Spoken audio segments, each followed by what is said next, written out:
आने वाली 4 तारीख को दिल्ली के नए नगर निगम का पहला चुनाव होगा। नए नगर निगम का पहला चुनाव होगा आने वाली 4 तारीख को। आज से पहले दिल्ली का जो सिस्टम था, दिल्ली का जो मॉडल था, उसमें नीचे नगर निगम होता था, नगर निगम के बाद दिल्ली की सरकार होती थी और दिल्ली की सरकार के बाद केंद्र सरकार होती थी। यह दिल्ली का मॉडल था। हिमांशी जी भी यहाँ पे निगम पार्षद रही हैं और भी दिल्ली में कई निगम पार्षद रहे हैं। 3 नगर निगम होते थे, उत्तरी नगर निगम, दक्षिणी नगर निगम और पूर्वी नगर निगम। लेकिन स्थिति ये थी दिल्ली की कि निगम पार्षद को ये मुश्किल थी कि दिल्ली सरकार पैसा नहीं दे रही। दिल्ली सरकार का रोज का ये रोना मचा हुआ था कि एलजी हमें काम नहीं करने दे रहा। इस कंफ्यूजन को दूर करने के लिए देश के यशस्वी प्रधानमंत्री माननीय नरेंद्र मोदी जी ने और देश के गृह मंत्री अमित शाह जी ने एक ऐतिहासिक निर्णय लिया। भारत की संसद में, भारत की पार्लियामेंट में एक नया कानून लेकर आए। तीनों नगर निगम को खत्म करके पूरी दिल्ली का एक नगर निगम बनाने का निर्णय लिया गया है, जिसका चुनाव आने वाली 4 तारीख को है। इस नए नगर निगम में खास क्या है, ये ध्यान से सुनना। अब जो नया नगर निगम आप चुनने जा रहे हो, इसमें निगम पार्षद, अब बीच में दिल्ली की सरकार के रोल को हटा दिया गया है। निगम पार्षद सीधे मोदी जी को रिपोर्ट करेगा। अब जो आप चुनने जा रहे हो उसको सीधे नरेंद्र मोदी जी की सरकार को। अब जो निगम पार्षद आएंगे, हिमांशी बहन जीत के यहां से जाएंगी, तो इनको दिल्ली की सरकार से ना फंड चाहिए ना परमिशन चाहिए। सारा फंड सेंट्रल गवर्नमेंट से मिलेगा और इनकी रिपोर्ट भी सेंट्रल गवर्नमेंट में जाएगी काम करने की। अब ये कंफ्यूजन खत्म है। दिल्ली में ये साधारण नगर निगम नहीं बनाया है, ये बहुत ही शक्तिशाली नगर निगम बनाया है। पूरी दिल्ली का एक मेयर होगा, एक स्टैंडिंग कमेटी चेयरमैन होगा और उसको इतनी ताकत दी जाएगी जितनी ताकत दिल्ली के मुख्यमंत्री के पास भी नहीं है, इतनी मेयर को ताकत दी जाएगी दिल्ली के। क्योंकि बहुत हो गया ये रोना धोना। इसलिए वोट करने से पहले ये बात अपने दिमाग में रखना कि गलती से किसी ऐसे व्यक्ति को वोट मत दे देना जो 5 साल यही रोता रह जाए कि मोदी जी मुझे काम नहीं करने दे रहे। किसी ऐसे व्यक्ति को वोट मत दे देना। ऐसे को वोट दिया तो उसे घर में ही बैठने देंगे, क्योंकि काम तो वही करेगा जो मोदी जी के साथ कदम से कदम मिला के चल सकता है। कुछ बातें मैं आपके बीच में रखना चाहता हूं। मैंने दिल्ली की विधानसभा में दिल्ली के मुख्यमंत्री का एक भाषण सुना।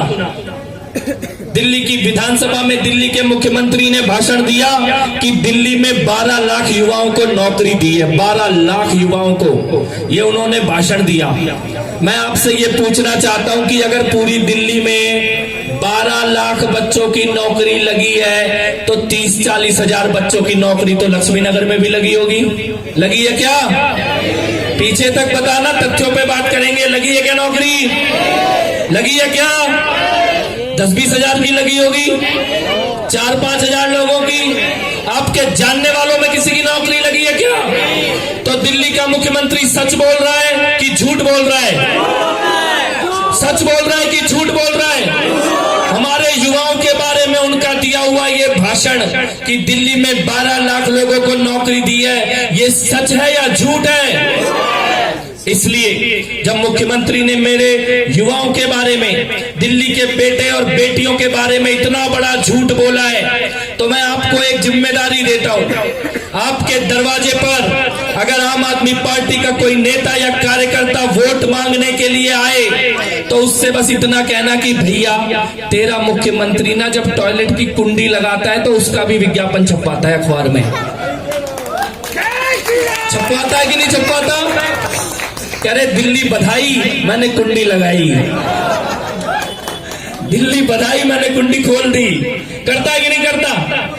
तो जब आम आदमी पार्टी का कोई नेता या कोई उम्मीदवार आपके दरवाजे पे आए तो उससे बस एक सवाल करना कि जब तुम्हारा मुख्यमंत्री हर चीज का विज्ञापन छापता है और वो ये कह रहा है कि 12 लाख लोगों को नौकरी दी, तो पिछले 8 साल में 12 लाख छोड़ो, 6 लाख छोड़ो, 1 लाख छोड़ो, 50,000 छोड़ो, 10,000 छोड़ो, 1,000 छोड़ो, 500 छोड़ो, 100 नौकरी का विज्ञापन भी पिछले 8 साल में किसी अखबार में छपा है तो लाके दिखा, वरना मेरी गली से बाहर निकल जाए। यहाँ पे झूठे लोगों को वोट नहीं दिया जाता। बोलो ये जायज बात है कि नहीं है? इतना सवाल पूछना चाहिए कि नहीं पूछना चाहिए? इनका दूसरा झूठ, टीवी पे अरविंद केजरीवाल रोज ये बात बोल रहे हैं। गुजरात में जाके, पंजाब में जाके, मैं गुजरात में प्रचार करके आया हूं, वहां पे बोल रहे हैं कि जहां भी आम आदमी पार्टी की सरकार आती है वहां पे महिला बहन बेटी के खाते में हर महीने 1,000 रुपए आता है। बोल रहे कि नहीं बोल रहे? अब आप ये बताओ, आप में से किसी के खाते में 1,000 रुपए आ रहा है? आपकी पत्नी के खाते में आ रहा है क्या? आपकी माता जी के खाते में आ रहा है क्या? नहीं आ रहे साहब। पेंशन जो आती थी बुजुर्गों की, वो भी बंद हो गई। हो गई बंद की नहीं हुई? हुई कि नहीं हुई? राशन कार्ड बन रहा है नया राशन कार्ड बन रहा है क्या? पेंशन बंद कर दी, राशन कार्ड बनाना बंद कर दिया, और ऊपर से झूठ ये कि महिला बहन बेटी के, बहन आपके खाते में 1,000 रुपए आ रहा है? आ रहा होगा। झूठ बोल रहे हो, ये झूठ बोल रही है ना, बहन आ रहा है ना इसके खाते में? अच्छा, ये बहन झूठ बोल रही है कि दिल्ली का मुख्यमंत्री झूठ बोल रहा है? आपके सबके घर में आपकी धर्मपत्नी होगी, आपकी बहन होगी, आपकी माता जी होंगी, किसी के खाते में आ रहा है क्या 1,000 रुपया? बोलो, इतना बड़ा झूठ बोल रहा मुख्यमंत्री, बोलना चाहिए इतना बड़ा झूठ? बोलना चाहिए इतना बड़ा झूठ? तीसरा झूठ, दिल्ली के मुख्यमंत्री कह रहा है कि अगर मैं नगर निगम में आ गया तो मैं कच्चे कर्मचारी को पक्का कर दूंगा। बोल रहा है ना? कह रहे केजरीवाल की गारंटी है। मैंने कहा रवि भाई, केजरीवाल की गारंटी मतलब गंजा बाल उगाने का तेल बेच रहा है। बोलो मैं क्यों बोल रहा हूं ये बात? आप एक बात बताओ दीदी, सुबह 8 बजे तुम्हारे दरवाजे पे घंटी बजे, आप दरवाजा खोलो, दरवाजे के बाहर एक गंजा खड़ा हो और गंजे के हाथ में वो तेल की शीशी, और गंजा बोले कि बहन ये तेल लगा लो, तुम्हारे लंबे घने काले घुंघराले बाल हो जाएंगे। तो तुम क्या बोलोगे उसे? क्या भैया पहले तू खुद ही लगा ले? यही बोलोगे ना? अब दिल्ली का मुख्यमंत्री कह रहा है कि मैं नगर निगम में आऊंगा तो मैं कच्चे कर्मचारी पक्के कर दूंगा। मैं कह रहा हूं भाई, तेरे दफ्तर में 17 कच्चे कर्मचारी काम कर रहे हैं पिछले 8 साल से, पहले उन्हें पक्का कर दे। यहाँ पे लक्ष्मी नगर में दिल्ली जल बोर्ड के कई कर्मचारी रहते हैं, डीटीसी के कई कर्मचारी रहते हैं। मैं आपसे पूछना चाहता हूं, दिल्ली जल बोर्ड का कोई कच्चा कर्मचारी पक्का हुआ क्या? जोर से पीछे तक बस सवाल पूछ रहा हूं, हुआ कोई कच्चा कर्मचारी पक्का? डीटीसी का कोई कच्चा कर्मचारी पक्का हुआ? पीडब्ल्यूडी का कोई कच्चा कर्मचारी पक्का हुआ? आंगनबाड़ी का कोई कच्चा कर्मचारी पक्का हुआ? कोई गेस्ट टीचर पक्का हुआ? तो फिर ये नगर निगम के कच्चे कर्मचारी को पक्का करेगा? सच बोल रहा है कि झूठ बोल रहा है? झूठ नंबर 4, कह रहे मैं नगर निगम में वोट दे दो, हम तुम्हारी गली का कूड़ा साफ कर देंगे। कह रहा है क्या? मैं आपसे पूछना चाहता हूं, लक्ष्मी नगर के निवासियों से पूछना चाहता हूं, दिल्ली जल बोर्ड का सीवर किसके अंडर में आता है? किसके अंडर में आता है? पूरी दिल्ली में जाके देख लो, सीवर की सफाई हो रही है क्या? पीडब्ल्यूडी के नाले किसके अंडर में आते हैं? उनकी सफाई हो रही है क्या? सबसे बड़ी बात, ये जो हवा, जिस हवा में हम सांस ले रहे हैं, ये हवा साफ हो, ये किसकी जिम्मेदारी है? हवा साफ है हमारी? बहन, पंजाब के चुनाव से पहले दिल्ली का सीएम केजरीवाल एक पुड़िया लेके घूम रहा था, पुड़िया लेके रोज टीवी पे आ रहा था, कह रहा ये पुड़िया है, ये हमने बनाई है, इसको पराली के ऊपर डाल दो, खाद बन जाती है। कह रहा था कि नहीं कह रहा था? कह रहा था कि नहीं कह रहा था? कह रहा ये पुड़िया बनाई है, पराली के ऊपर डाल दो, खाद बन जाती है। मैं कह रहा हूं अब क्यों नहीं बन रही खाद? अभी तो भगवंत मान के अपने खेत में आग लगी पड़ी है, लगी हुई है कि नहीं लगी हुई? भगवंत मान के खुद के खेत में आग लगी, अब क्यों नहीं बन रही खाद? ये हवा दिल्ली की ऐसी है, दुनिया में कहीं भी आप जाओगे डॉक्टर कहेगा भैया सुबह उठो, बाहर निकलो, कसरत करो, लंबी लंबी सांसें लो, तबीयत ठीक हो जाएगी। और दिल्ली में डॉक्टर कहेगा घर से मत निकलो। कह रहा है कि नहीं कह रहा डॉक्टर? ये बड़े बुजुर्गों को कह रहे हैं सुबह मत निकलो। पहले हमारे टाइम पे जब हम स्कूल जाते थे, एक गर्मी की छुट्टी होती थी, एक ठंड की छुट्टी होती थी, दिवाली की, दशहरे। अभी पॉल्यूशन की भी छुट्टी होती है कि नहीं होती है? पॉल्यूशन की छुट्टी अलग हो रही है, एक स्पेशल। और दिल्ली में स्थिति यह है कि अगर कोई रामदेव बाबा की तरह लंबी वाली सांस ले लेना तो अगली सांस की गारंटी नहीं है उसकी आएगी कि नहीं आएगी। यमुना मैया, अभी छठ का त्योहार गया, सूर्य नारायण देव को अर्घ देना था, यमुना जाने लायक थी क्या? काली बदबूदार झाग से भरी हुई यमुना मैया किसकी जिम्मेदारी थी साफ होनी चाहिए? किसकी जिम्मेदारी थी? तो यमुना की सफाई हुई, हवा साफ हुई, नाले साफ हुए, सीवर साफ हुए, तो ऐसा आदमी आपकी गली का कूड़ा साफ कर सकता है क्या? सच बोल रहा है कि झूठ बोल रहा है? झूठ नंबर 5। दिल्ली का मुख्यमंत्री इधर गाजीपुर में गया, गाजीपुर में आपके सबके यहाँ का कूड़ा इकट्ठा होता है, गाजीपुर में जाके डाला जाता है, उसको बोलते हैं लैंडफिल। सारी दिल्ली का कूड़ा इकट्ठा होकर उधर जाता है। दिल्ली का मुख्यमंत्री उधर जाके खड़े होकर कह रहा है यहाँ पे इतना कूड़ा कहां से आया? अब मैं आपके घर पे आऊं भाई साहब, और मैं तुम्हारी डस्टबिन खोलूं और बोलूं इसमें कूड़ा कहां से आया?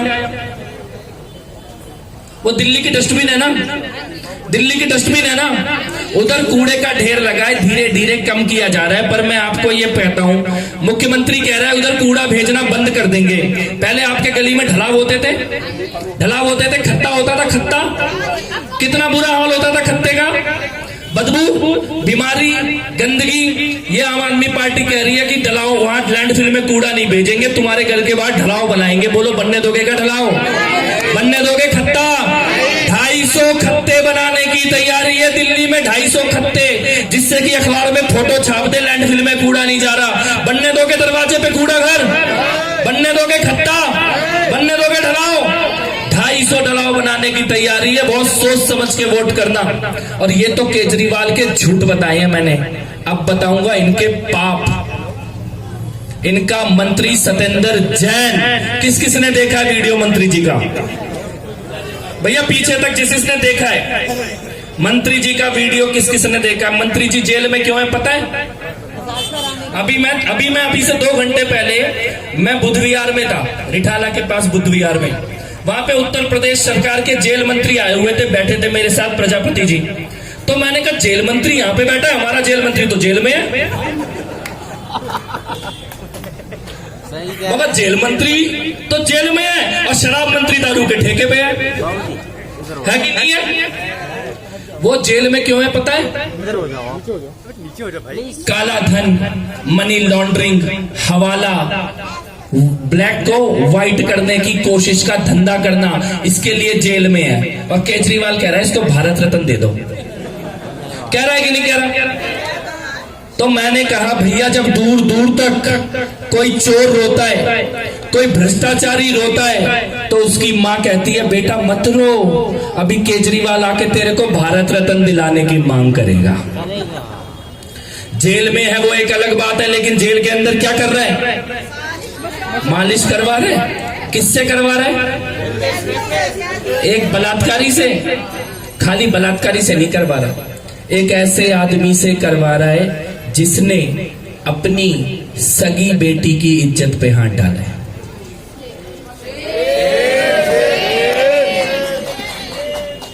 सत्येंद्र जैन की मसाज जो आदमी कर रहा है वो जेल में इसलिए है क्योंकि उसने अपनी सगी बेटी की इज्जत पे हाथ डाला है।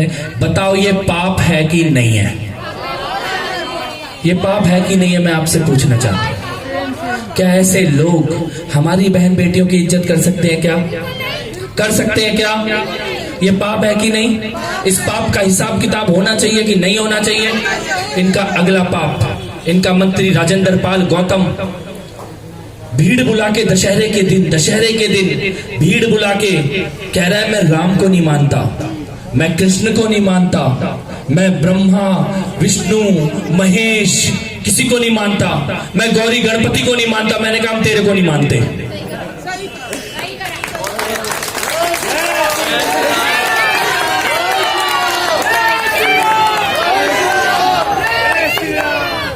ऐसे लोग जो भगवान को नहीं मानते वो भगवान से डरेंगे क्या?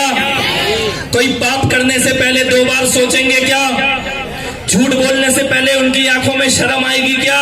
इसीलिए इतने झूठ बोले जा रहे हैं। नौकरी के बारे में झूठ, कर्मचारी के बारे में झूठ, हवा के बारे में झूठ, नदी के बारे में झूठ, कूड़े के बारे में झूठ, बैंक में खाते के बारे में झूठ, पेंशन के बारे में झूठ, राशन के बारे में झूठ। लेकिन इससे भी बड़ा पाप जो इन्होंने किया कोरोना की दूसरी लहर में, जब लॉकडाउन लगा हुआ था, आप और हम अपने घर के अंदर बंद थे, गलियों में खाली एम्बुलेंस की आवाज आती थी, कभी कभार आती थी, खाली एम्बुलेंस की आवाज आती थी।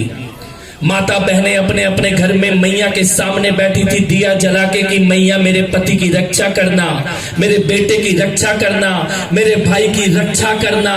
एक दूसरे को ऑक्सीजन और खाना और दवाई देने के लिए किसी तरह से रास्ते निकाले जा रहे थे। शमशान घाट में वेटिंग लिस्ट लगी हुई थी। ऐसी हालत में दिल्ली का डिप्टी सीएम मनीष सिसोदिया रात को 11:30 बजे शराब के दलाल दिनेश अरोड़ा के घर में जाकर दिल्ली में ठेके खोलने के धंधे की प्लानिंग कर रहा था। बताओ ये पाप है कि नहीं है? ये पाप है कि नहीं है? और ठेके भी कैसे खोले? कह रहा पति आएगा तो 100 रुपए की बोतल और उसकी बीबी आएगी तो 70 रुपए की बोतल। कर रहे थे कि नहीं कर रहे थे काम?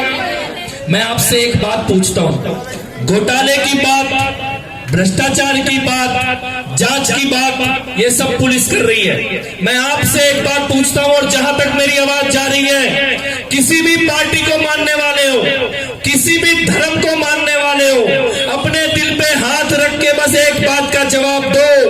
अगर कोई आदमी आपके बेटे को या आपकी बेटी को ये बोले कि बेटा तू 1 बोतल दारू खरीद रहा है, 1 बोतल मैं तेरे को और पिलाऊंगा मुफ्त, मुझे बस इतना बता दो वो तुम्हारे परिवार की भलाई कर रहा है कि बर्बादी कर रहा है? ऐसा दिल्ली के मुख्यमंत्री ने किया कि नहीं किया? मैं आपसे पूछता हूं बहन, जिसको आपने सगे भाई आपका, जिसको आपने बचपन से लेके आज तक राखी बांधी हो, वो भी आपकी पीठ के पीछे आपके बेटे को बोले कि दारू की 1 बोतल तू खुद ले ले, 1 मैं और दूंगा, ऐसे भाई से रिश्ता रखोगे क्या? रखोगे क्या ऐसे आदमी से रिश्ता? ये पाप दिल्ली के मुख्यमंत्री ने किया है। शराब के ठेके खोल रहे, कह रहे अद्धे के साथ अद्धा मुफ्त, पौवे के साथ पौवा मुफ्त, केजरीवाल के साथ सिसोदिया। इस प्रकार देश की राजधानी। और इन पापों से भी बड़ा पाप, सबसे बड़ा पाप जो आपने खुरेजी में देखा, जो हमने चांदबाग में देखा, मौजपुर में देखा, जो जामिया मिलिया इस्लामिया की गलियों में देखा, वो पाप जब ये कह दिया गया था कि तुम अपनी दुकान नहीं जा सकते, तुम अपने दफ्तर नहीं जा सकते, बच्चे अपने स्कूल नहीं जा सकते, कोई बीमार पड़ जाए तो अस्पताल नहीं जा सकते क्योंकि भैया धरना लगा हुआ है। इधर खुरेजी में भी लगा था, शाहीन बाग में तो लगा, तुम्हारे दरवाजे पे लगा था, इधर चांदबाग में लगा था, उधर मौजपुर में लगा था, उधर त्रिनगर में लगा था, इंद्रलोक में लगा था, निजामुद्दीन में लगा था। दिल्ली में 1 जगह नहीं लगा था, दिल्ली में 12 जगह लगा था। और तब ये लोग, ये दिल्ली का ये मुख्य डिप्टी सीएम मनीष सिसोदिया कह रहा था हम शाहीन बाग के साथ खड़े हैं। बोल रहा था क्या नहीं? मैं आपसे पूछता हूं, जो आदमी शाहीन बाग के साथ खड़ा है वो आपके साथ हो सकता है क्या? जो शाहीन बाग का दोस्त है वो आपका दोस्त हो सकता है क्या? हो सकता है क्या? बोले केजरीवाल की सरकार और केजरीवाल का पार्षद, यही बोला, ये नारा लगा रहे हैं। पहली बात तो एक बात ध्यान से सुन लो, अगले पार्षद का केजरीवाल की सरकार से कोई लेना देना नहीं है, सीधे मोदी सरकार को रिपोर्ट करेगा। दूसरी बात, कह रहे केजरीवाल का पार्षद है, 1 मौका दे दो। मैंने कहा दिया था हमने 1 मौका। केजरीवाल का पार्षद था, उसका नाम था ताहिर हुसैन। क्या किया उसने? क्या किया ताहिर हुसैन ने? आईबी ऑफिसर अंकित शर्मा 25 साल का लड़का अपनी नौकरी से वापस आया था, अपने घर के बाहर खड़ा था, उसको घसीट के ताहिर हुसैन के घर के अंदर लेकर जाया गया। 54 चाकू मारे उसको, 54 चाकू, और लाश को नाले में फेंक दिया। अगले दिन उसकी लाश नाले से निकली थी, ऐसे हाथ में रस्सी बांध के, जिस हाथ में उसकी बहन राखी बांधती थी उस हाथ में रस्सी बंधी हुई उसकी लाश निकाली जा रही थी ताहिर हुसैन की। ये पाप करने वाला कोई और नहीं था, केजरीवाल का पार्षद था।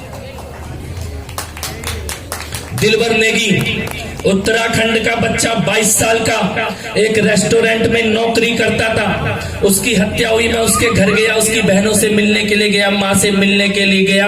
आज की तारीख में भी वो ऐसी जगह से आता है, आज की तारीख में भी उसके घर जाने के लिए गाड़ी छोड़ के पहाड़ों पे 3 घंटे पैदल चलना पड़ता है, तब उसका घर आता है। मैं मिल के आया हूँ उसके घर वालों से। वो 22 साल का बच्चा 10,000 रुपए की नौकरी करता था, रेस्टोरेंट में खाना बनाने का काम करता था, चुपचाप सो रहा था, उठ किया, फिर उसके हाथ काटे, फिर उसके पैर काटे, तब भी वो मरा नहीं था, जिंदा था, जिंदा। उसको जिंदा जलती हुई आग में फेंक दिया। ये पाप करने वाला ताहिर हुसैन था, केजरीवाल का पार्षद। दिनेश खटीक अपने बेटे की दवा लेने के लिए जा रहा था, उसको गोली मारी। विनोद कश्यप उसके अपने दरवाजे पे खड़े हुए, उसको मार दिया गया। ऐसे न जाने कितने नाम हैं, कितने नाम। मैं आपसे एक सवाल पूछना चाहता हूँ, एक सवाल पूछना चाहता हूँ, इनमें से किसी की मौत पे केजरीवाल ने 2 शब्द बोले क्या? 2 बूंद आंसू बहाए क्या? मैं दादरी गया था, किसी की शादी थी, मैं दादरी गया, वहां पे मुझे लोग मिले, उन्होंने कहा भैया यहाँ पे तुम्हारा मुख्यमंत्री आया था। मैंने कहा यहाँ पे क्या करने आया था? कह रहे यहाँ पे कोई 1 लाख की मौत हो गई थी, उसके परिवार को मिलने आया था, पैसे देने आया था, दादरी में। मैं हैदराबाद यूनिवर्सिटी में गया, वहां मेरा भाषण था, वहां पे लोग मिले, कह रहे हमारा तुम्हारा मुख्यमंत्री आया था। मैंने कहा क्यों आया था? कह रहे कि यहाँ पे कोई चांद मियाँ, इमाम मियाँ, किसी की मौत हुई थी, उसके परिवार से मिलने आया था, उसे पैसे देने आया था। मैं मंगोलपुरी में रिंकू शर्मा के घर गया, राम मंदिर का चंदा इकट्ठा कर रहा था, उसकी पीठ पे खंजर मारा। मैंने कहा दिल्ली का मुख्यमंत्री तो आया होगा? कह रहे आज तक तो आया नहीं भैया, अभी 2 शब्द नहीं बोले। बाकी बातें छोड़ो, अभी 15 दिन पहले दिल्ली में एक बेटी श्रद्धा, उसको 35 टुकड़ों में एक शैतान ने मारा, काट के जंगल में फेंक दिया। मैं उस जंगल में गया छतरपुर के, आप और हम उधर दिन में अकेले नहीं जा सकते, जिधर वो रात में गया था फेंकने के लिए, बिटिया के 35 टुकड़े करे, दिल्ली के अंदर करे। आप सबसे बस इतना पूछना चाहता हूँ, क्या दिल्ली के मुख्यमंत्री ने 2 शब्द बोले उस परिवार के लिए? एक उसके घर वालों से मिलने गया क्या? उसको कोई सहायता देने की बात करी क्या? अब अपने दिल पे हाथ रख के बताओ, अगर इस श्रद्धा का नाम शबनम होता तो केजरीवाल जाता कि नहीं जाता? पैसे देता कि नहीं देता? आंसू बहाता कि नहीं बहाता? तो जिनकी आंख में आंसू भी हमारे बेटे और बेटियों के मरने पे, जिनके मुंह से 2 शब्द नहीं निकल सकते, आंखों में 2 बूंद आंसू नहीं आ सकते, वो हमारे हो सकते हैं क्या? हो सकते हैं क्या? ये दिल्ली का दर्द है कि नहीं है?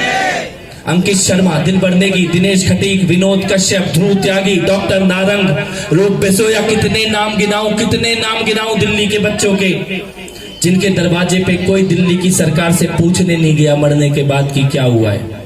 ये आने वाली 4 तारीख को इस एक पाप का हिसाब किताब करोगे कि नहीं करोगे?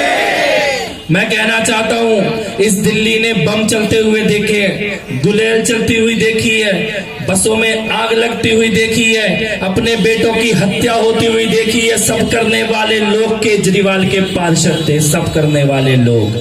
मैं बस इतना कहना चाहता हूं कि बम का, गुलेल का, पत्थर का, शराब के ठेकों का, राशन के झूठ का, जहरीली हवा का, काली नदी का, इस सब का हिसाब किताब करना है कि नहीं करना है? ये खाली एक उंगली से कर सकते हो, एक उंगली से कमल का बटन दबा के 4 तारीख को इस सब का हिसाब किताब किया जा सकता है। तो आने वाली 4 तारीख को वोट देने से पहले अपने घर के मंदिर में सुबह छोटा सा दिया जलाना और मैया के सामने बस इतना बोलना कि हे जगदम्बा, हे मैया, मेरा वोट मेरे बच्चों की भलाई के लिए पड़े, मेरा वोट मेरे परिवार की भलाई के लिए पड़े, मेरा वोट मेरे दिल्ली के लिए, मेरे देश के लिए और मेरे धर्म की भलाई के लिए पड़े। बस इतना बोल के वोटिंग की लाइन में लग जाना। ईवीएम की मशीन में कमल के अलावा दूसरा बटन दिखाई नहीं देगा। तो जिन लोगों को मेरे इन तथ्यों में, आंकड़ों में, बातों में सच्चाई नजर आती है, एक बार पीछे तक हाथ उठा के, दोनों हाथ उठा के हिमांशी बहन को ये भरोसा दे दो कि कमल का बटन दबा के भारी बहुमत से उनको सदन में जिता के भेजोगे। एक एक हाथ को उठा हुआ देखना चाहता हूं जिनको सच्चाई समझ में आती है मेरी बातों में, पीछे तक। और एक बार जोरदार जयकार लगाएंगे, भारत माता की, भारत माता की, वंदे वंदे, जय श्री राम, जय जय श्री राम। और एक नारा मेरे साथ लगाना, मारो मोहरिया तान के कमल के, अरे मारो मोहरिया तान के, मारो मोहरिया तान के, मारो मोहरिया तान के, मारो मोहरिया तान के। भारत माता की, भारत माता की, जय श्री राम, जय जय श्री राम। बहुत बहुत आभार आप सभी का, धन्यवाद।